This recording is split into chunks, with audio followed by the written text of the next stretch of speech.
નમસ્તે. ચોમાસું એ વાતાવરણમાં તો ફ્રેશનેસ લાવે છે, પણ તેની સાથે સાથે ઇન્ફેક્શન પણ લાવે છે. હું ડૉક્ટર સ્તુતિ વાઘેલા. આજે આપણે ચોમાસા દરમિયાન થતા 5 કોમન ડિઝીઝ વિશે જાણીશું.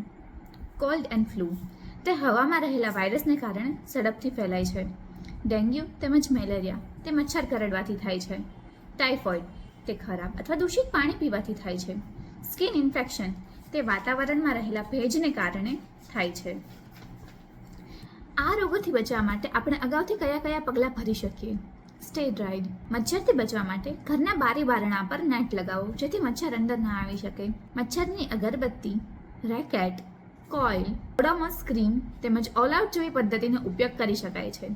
હંમેશા ઉકાળેલું તેમજ ફિલ્ટરયુક્ત પાણી જ પીવું જોઈએ. બધા રોગોથી બચવા માટે હોમિયોપેથીનો ઇમ્યુનિટી બૂસ્ટર ડોઝ અગાઉથી જ લો, કારણ કે હોમિયોપેથીમાં આ રોગોથી બચવા માટે તેમજ જો રોગ થઈ ગયો છે તેની સારવાર માટે આ બંને માટેની દવા ઉપલબ્ધ છે. તો વધારે સમય બગાડ્યા વગર અત્યારે જ તમારી અપોઇન્ટમેન્ટ બુક કરાવો. ઓનલાઈન કન્સલ્ટેશન પણ અવેલેબલ છે. Thank you.